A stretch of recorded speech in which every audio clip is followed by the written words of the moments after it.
नमस्कार दोस्तों, आज का सवाल बहुत बड़ा है, रूबियो भारत क्यों आए और इसके पीछे की कहानी क्या है, वो मैं आपको आज एक्सप्लेन करने वाला हूँ। एक लाइन में अगर कहें तो है इसलिए क्योंकि चाइना विजिट फेल हो गई। ट्रंप की जो चाइना की विजिट है, वो टोटल फेलियर साबित हुई। चाइना ने ह्यूमिलिएट किया, बहुत बुरी तरह से ह्यूमिलिएट किया और जो उनके मोटो थे, जो उनका टारगेट था कि वो एक अच्छा इनकम लेकर के आएँगे यूएस के लिए, वो भी पॉसिबल नहीं हो पाया। अगर हम बात करें कि कितना ज़्यादा नुकसान हुआ है, तो इमेज को तो बहुत बड़ा नुकसान हुआ है क्योंकि चाइना ने खुद कहा था कि यूएस एक डिक्लाइनिंग कंट्री है और ट्रंप ने करके उसको एक्सेप्ट कर लिया। अब दूसरा देश कौन बचता है जो इस विजिट का डैमेज कंट्रोल करे? That is India. आप जापान कह सकते हैं, लेकिन जापान फिलहाल बहुत फूंक फूंक कर कदम रख रहा है। इंडिया के केस में मार्को रूबियो भारत आते हैं, ट्रंप क्यों नहीं? ट्रंप किस मुंह से आएंगे? सबसे बड़ी बात, आ सकते हैं ट्रंप की कोई दिक्कत, क्योंकि ट्रंप की फॉरेन पॉलिसी क्या है? No foreign policy. ट्रंप की foreign policy no foreign policy. Trump आ सकते हैं, लेकिन ट्रंप किस मुंह से आएंगे? इंडिया को उन्होंने क्या क्या कहा है? दूसरी बात, इंडिया पर 50% का हैवी टैरिफ जिसे उन्होंने नहीं हटाया, सुप्रीम कोर्ट ने हटाया।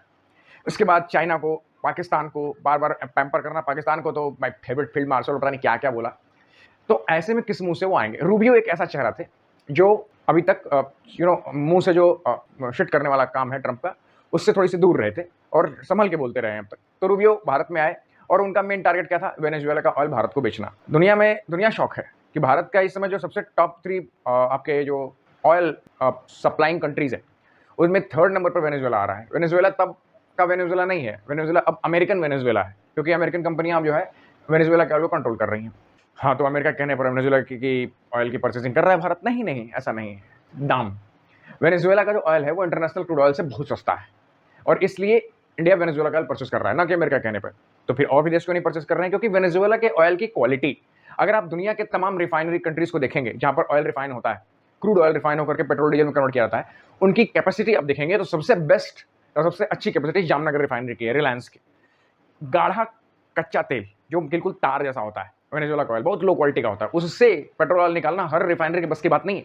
वो सिर्फ जामनगर की रिफाइनरी कर सकती और बड़े आराम से कर सकती है, और इसलिए वेनेजुएला के ऑयल का एक अच्छा परचेजर इंडिया बन सकता है और इसी को बनाने के लिए रूबियो भारत में आए थे। इंडिया ने दाम देकर के इस चीज को एक्सेप्ट किया है।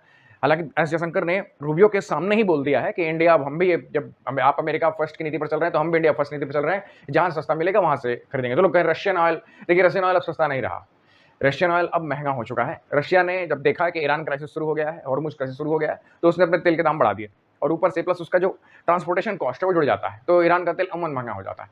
तो इंडिया ने वेनेजुएला के ऑयल को प्रेफर करना शुरू किया है। तो ये देख के पता चल रहा है ना आपको कि पूरा मामला उलट है।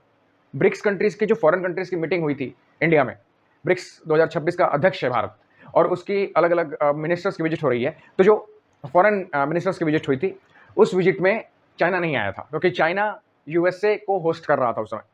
तो ये बिल्कुल अलग चीज थी, लोगों को सुनने में आ रहा है। लेकिन देखिए, कई बार होता है ना कि अलग चीज करना सही चीज नहीं होती है, अलग चीजें गलत भी हो सकती। तो वही गलत चीज है। ट्रंप के लिए गलत क्या है? वो तो रोज ही गलती करते हैं, अगले और फिर शाम को टैको कर जाते हैं। ठीक है, कोई नहीं। इंडिया को क्या करना चाहिए? क्या इंडिया भूलेगा? बिल्कुल नहीं भूलेगा। बिल्कुल नहीं भूलेगा कि ट्रंप ने उनके साथ क्या किया है, ट्रंप ने उनकी फॉरेन पॉलिसी को किस तरह से चोट पहुंचाई है, बिल्कुल नहीं भूलेगा। हाँ, भारत अपने शर्तों पर ही कोई समझौता करेगा। जय हिंद।